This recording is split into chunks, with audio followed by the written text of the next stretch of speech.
Hello, everyone, and welcome to my living room. I am doing this WellyBelly talk on my couch instead of my office today. And today we are going to talk about meal planning. Particularly if you have any questions around meal planning around the holidays, let me know. But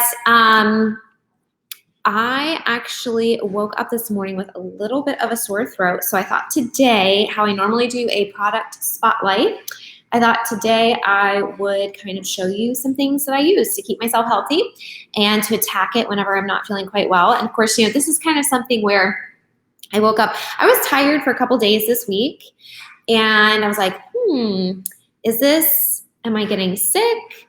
Am I, is it an EBV flare, Epstein-Barr virus? Because I had some stress earlier in the week, because stress sometimes will activate that and make me tired. And so I kind of just chalked it up to that. And then I woke up around 2 or 3 o'clock this morning with sort of a sore throat. And I thought, well, maybe that's just because my throat is dry. Maybe the air is dry and my throat is dry. And when I wake up in the morning and I drink a lot of water, my throat will be good. But I think that I actually am maybe catching something. So it could be totally nothing. It could be a mild cold, who knows? But with everything going on in the world right now and with the coronavirus rates spiking up, of course, I don't want to risk anyone getting sick. So I had to cancel some stuff this weekend where I'd be around people, which is kind of a bummer. So I thought that today I would share some things that are in my toolkit. Because I know that's a big topic. How can I support my immune system? What do you use? And I just thought I'd talk about it really quickly before I jump into the meal planning. So let me introduce myself. If this is the first WellyBelly talk, welcome. My name is Kylene, and I am the founder and CEO of My Balanced Biome. I am a coach, a functional gut health coach that works with women across the country to help them feel better from symptoms of constipation, diarrhea, acid reflux, bloating, fatigue, all of those things that make you feel super yuck. So I do these WellyBelly talks on Friday to talk about how we can make your belly well.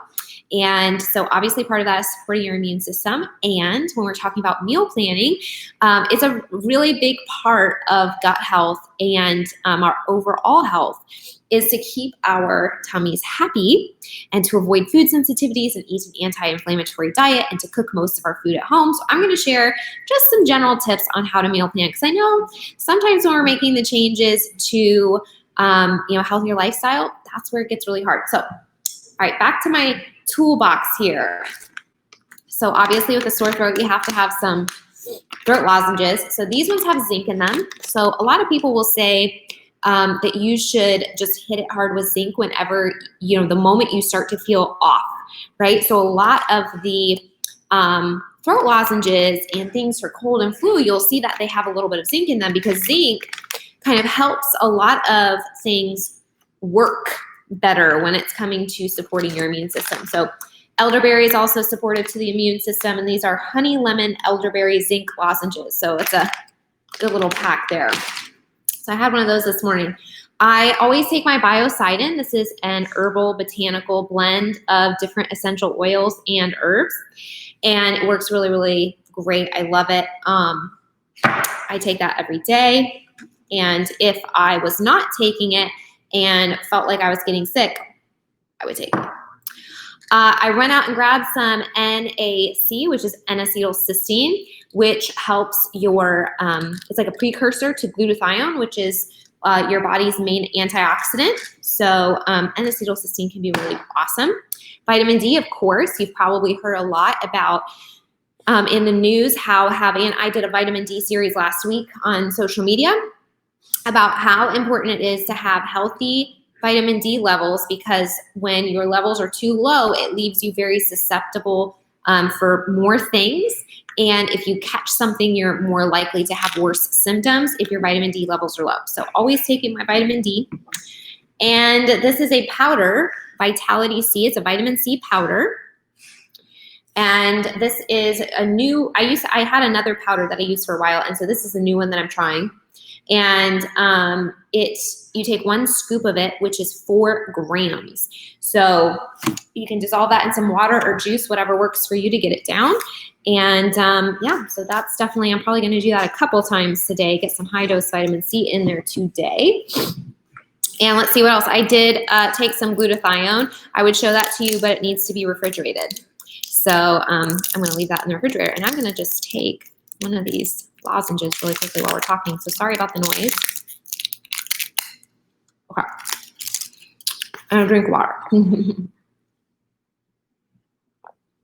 Gotta stay hydrated. Okay. Sorry, I look like a chipmunk now. Well, that's what happens. I pop on here and taking lozenges. Okay, so let's talk about meal planning today. So I want to give you some tips on meal planning because I hosted people. I gotta take this out. It looks ridiculous. Sorry about that. Okay, I'll put it back in when I'm done talking. So it's like chewing gum. It's like, okay. So I hosted some people at our home this week, and so I had to plan meals, and which is great. It's really good for me to have the accountability to have to plan a dinner every evening. And so when we get busy, sometimes that is the first thing to fall off. And I was reminded this week, because I was really busy and everything, I was reminded that, look, even if you're busy, it's totally possible to meal plan because you can work it around your schedule. So I just wanted to kind of talk about, especially with the holidays coming up, because we're all going to get busy. We're all going to get stressed. We're probably going to have to plan fancy holiday menus. So I thought today would be a good day to talk about meal planning in general, but maybe thinking of it in the context of holidays as well. So the first thing that you can do if you are really busy and your schedule is super full is to actually schedule meal planning into your week so that it can become a pattern and routine, and it's actually blocked off in your calendar. So that would literally be where you are sitting down for 30 minutes to an hour or whatever it is, and you're writing down, okay, Monday dinner is, Tuesday dinner is, Wednesday dinner is, and you're finding the recipes that you want. But you have to have that time. And so if there is a day that you are wanting to go to the grocery store, or a day that you can schedule is your regular day, maybe let's say it's Saturday, then you maybe meal plan on Thursday or Friday. And that way you can have that time blocked off. The second thing I would say is to utilize resources to make sure that you always have things available. So a couple of the resources that we utilize, we order our meats from butcherbox.com. So that means that now sometimes I have to get meat at the grocery store, but I almost never have to get meat at the grocery store because my freezer is totally stocked with pork sausage, with grass-fed ground beef, with whole chickens, with all of these different things. And I just get a box every so many weeks. You can adjust the schedule, and ButcherBox has a super high quality. So you're getting grass-fed meats and high quality poultry and all these things. So I like that. And then I don't really have to think about the meat. So if you do something like that, you can plan around what comes in your box, or you can plan your box around what you want to make in the future. So you can kind of do it either way, but it's a really great tool. Another one that I use to have things on hand is Daily Harvest. So if you are trying to get more fruits and greens in your day, or if you're trying to get like a breakfast in that needs to be really, really fast, Daily Harvest is a paper cup basically full of greens and fruits. And they have lots of different flavors and mixes, but it's all organic ingredients, which is awesome.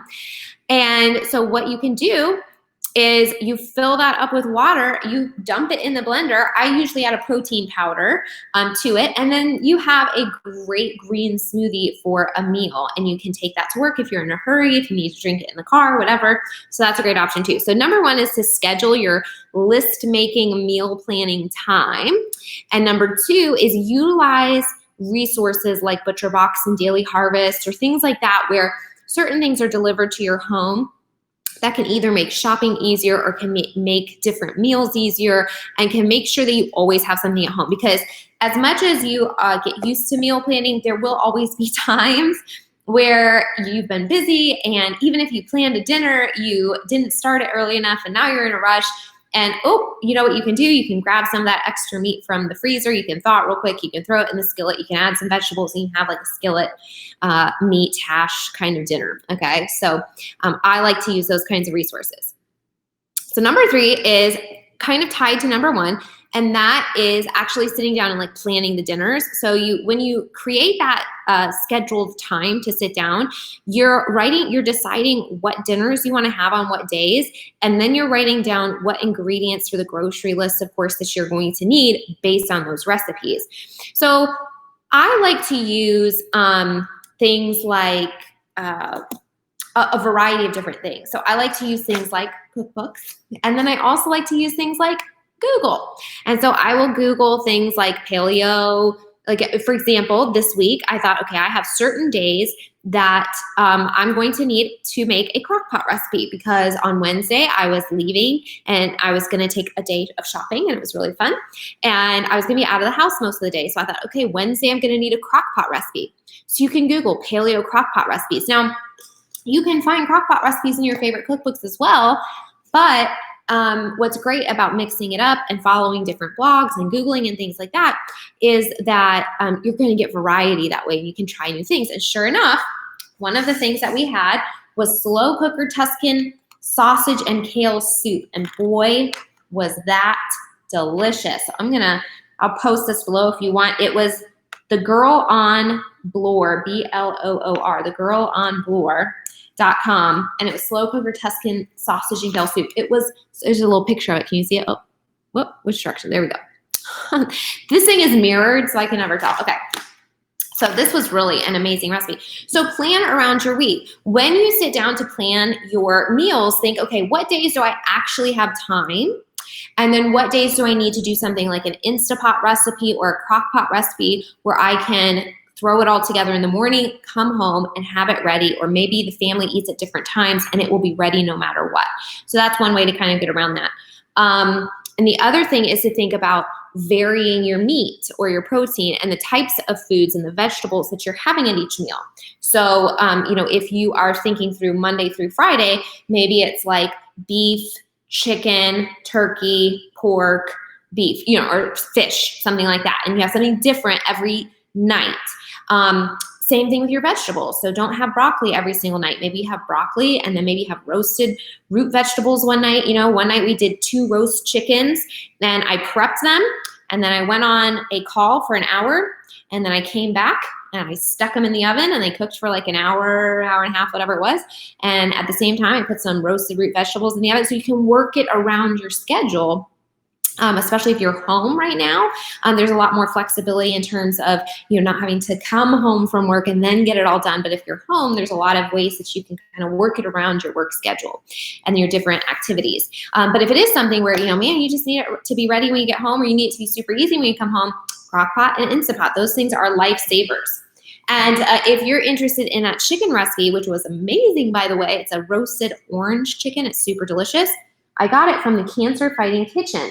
This cookbook has some amazing recipes in it. I would highly recommend it. So you got to schedule the list time. Use resources where you always have different foods and options in the house. It's very helpful. Sit down and plan the dinners, thinking about variety and thinking about your week and pulling different recipes from different sources so you don't feel like you're stuck or that you're in a rut, and that you can get new and different ideas.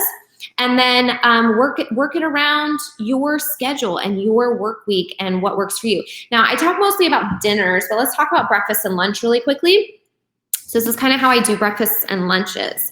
That's sort of let me keep a lot of options in the house, and then everybody can kind of do what they want. So I have the Daily Harvest in the freezer. So if somebody wants a green smoothie with some protein in the morning, they can just make that really, really quickly, really easily. Or I will keep dairy-free yogurts. We like Anita's, Kylene, and Lava. Those are 3 brands that we get fairly regularly. Maybe I'll have some grain-free granola in, so you can have like a parfait if you do the yogurt and granola. Keep some eggs in the house. And, something that's a little bit sort of different when you're changing your mentality around food is to think that dinner leftovers can also be breakfast. So if you have some leftover vegetables, maybe you have some leftover roasted potatoes, or maybe you have some roasted beets and carrots, and you make some eggs that morning and you put it all together. So there's a lot of different ways that you can kind of mix and match things for breakfast. And then for lunches, I typically go for leftovers. And that's typically what I do. So I like to try to keep a lot of things, but then I will also have things in the house that if you don't want to have leftovers, or we don't have leftovers or whatever, then we can do something like grain-free wraps from Siete. And I'll keep some lunch meat in the house. And so you have lunch meat and pickles and mustard and a wrap and things like that. So there's a lot of different ways to make it super, super fast. Like putting a lunch together like that would take maybe 2 minutes. So if you make a daily harvest smoothie in the morning, boom, you're getting a lot of fruits and vegetables. You make a little lunch wrap or 2 or 3, depending on how much you want to eat. For lunch, that takes maybe 2 minutes. And then you come home and you have a crock pot dinner that you threw in. So, I mean, it can take maybe max an hour out of your day if fixing the crock pot. Dinner took you a long time in the morning because maybe you had to chop a lot of things, but a lot of times crock pot recipes call for a lot of like canned beans or tomatoes and different things like that. So sometimes it doesn't even take that long. So maybe you're looking at 30 minutes out of your day to make sure that you have a really well-rounded, nutritious day. But the planning part of that is what really, really helps. And so I was so excited to have to keep myself accountable to that this week, and to write a menu, to create a plan based around my schedule, and then make it happen every single day. And everybody's happy when that happens because we always have really delicious, good dinners that way. So the other consideration is holidays, right? We are coming up around Thanksgiving. We're coming up around Christmas. And so there may be some special considerations around that. And so that way I would encourage you to look 1 or maybe 2 weeks in advance, like what's coming down the road. Is there a recipe that maybe you can double or triple and freeze if things are starting to get busy? Is there something that you can prepare in advance? Are there ways to make it easier? So, grain-free pancake mixes so that you don't have to make them yourself. All these different ways that you can sort of cut the time out so that you're having foods that work for your body, that work for your gut, that make you happy, that don't mess with your energy, that keep you healthy, that keep you feeling good, and that keep a balanced, nutrient-dense foods in your home, but that don't take a lot of time. So those are a couple of my thoughts. If you guys have questions, if you're watching the replay, just drop a comment below. Let me know that you were here. Sorry it was a little different today. Like I said, I'm a little under the weather, so hopefully I'll kick that soon. But if you guys have any questions, just let me know. This is kind of what I help my clients with. And one of the biggest things I want to help my clients with is understanding that when we make changes to our nutrition, I want to get away from the deprivation mentality of like, I can't have this. And I want to get into, this is an adventure. This is exciting. This is totally possible. We want to stop thinking that things are hard or that things don't taste good. And we want to look at, how can I make this work for me? And it doesn't have to take a long time, and it can taste really, really good. And we had quite a few dinners tonight where we were like, wow, dinners this week where we were like, wow, this is like really, really good. And I made a lot of things I had never made before. So it can be fun, it can be healthy, and you can stick to it even when things are busy. There are just things that you kind of have to work around, and that's okay. We just need to set aside a little bit of time for the planning so that it goes smoothly the rest of the week. All right, that's all I have for you today, guys. Please let me know if you have any questions. I hope you have a great Friday.